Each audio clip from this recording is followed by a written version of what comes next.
Hello everyone, আশা করি তোমরা সবাই ভালো আছো। আজকে আমরা চট্টগ্রাম বোর্ড 2025-এ চ্যাপ্টার 3 এবং চ্যাপ্টার 5 থেকে যে প্রশ্নটি এসেছে ওইটার সমাধানটি করব।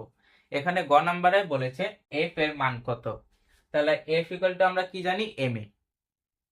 এখানে এম দেওয়া আছে 4 কেজি ভর, কিন্তু আমাদের ত্বরণটা নাই। ত্বরণের বদলে আমাদের এখানে উল্লেখ করে দিয়েছে এই বলটি যখন ধাক্কা দেয় নিচে পড়ার সময় বেগ ছিল 10 মিটার পার সেকেন্ড। আর এখানে হলো সরণ, হলো এখান থেকে এই পর্যন্ত সরণ দেওয়া 1 মিটার। তাহলে আমাদের এখানে কি কি দেওয়া আছে, সরণ এস ইকুয়াল টু 1 মিটার, আর হলো বেগ V equal to 10 metre per second, metre per second এটা দেওয়া আছে। আর এটা হলো আমাদের শেষ বেগ পড়ার মুহূর্তে। আর আদি বেগটা আমাদের শূন্য হবে, যেহেতু এখানে বলটা হলো স্থির অবস্থায় ছিল যা বস্তু, তাহলে আদি বেগটা আমাদের শূন্য হবে, 0 মিটার পার সেকেন্ড এটা হয়েছে। আর দেওয়া আছে কি ভর এম ইকুয়াল টু কত, 4 কেজি। তাহলে আগে আমরা ত্বরণটা বের করি। আমরা জানি এফ ইকুয়াল টু এম এ।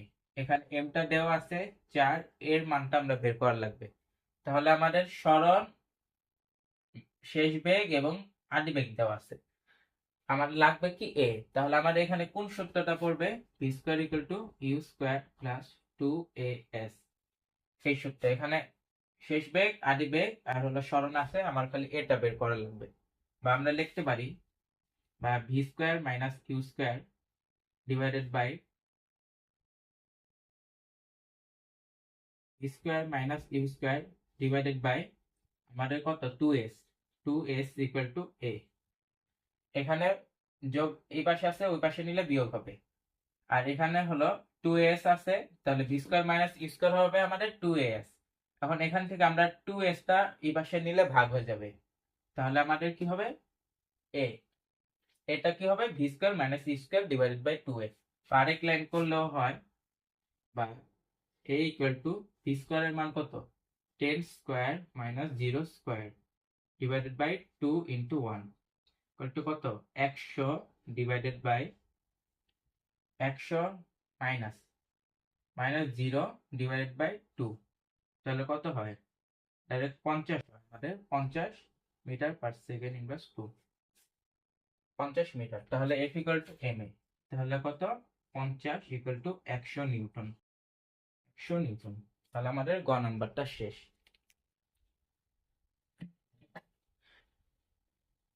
এখানে 100 নিউটন হবে না, এখানে হবে 200 নিউটন। 4×50 200 নিউটন। এখন তাহলে আমরা ঘ নাম্বারে যাই। এখানে ঘ নাম্বারে বলেছে হলো এম বস্তুটি বি তরলে ভাসবে কি ডুববে, মানে ভাসবে না ডুবে যাবে তা গাণিতিক ভাবে বিশ্লেষণ করো। তাহলে আমরা ভাসবে কি না ডুববে এটা হলো আমরা ঘনত্ব বের করলেই পারবো।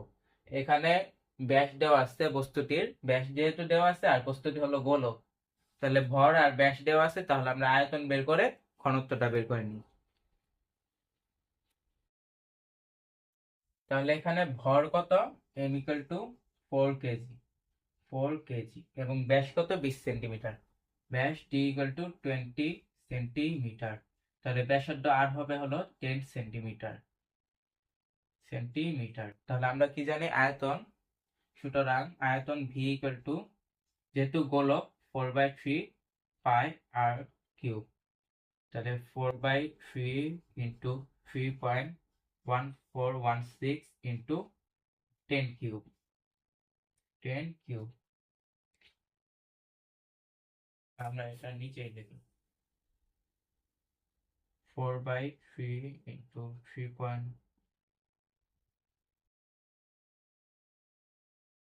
4/3 ইন্টু 3.1416 ইন্টু 10 কিউব।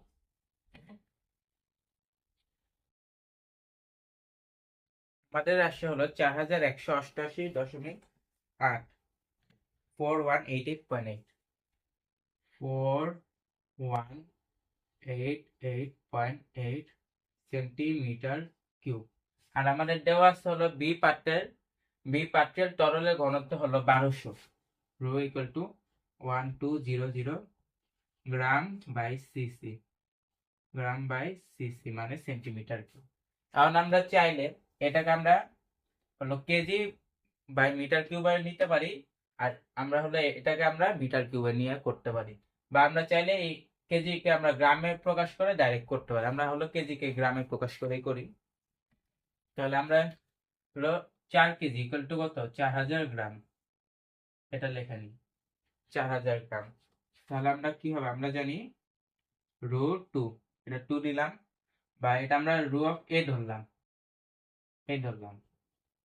আর এটা হলো কি, এটা হলো যেহেতু আমাদের বলেছে বি পাচ্ছের, আর এখানে এ না ধরে এম ধরি, যেহেতু বস্তুর নাম এম, তাহলে এটা কি হবে, M by B equal to 4000 divided by 41418.8 যত আসবে gram by CC, gram by CC.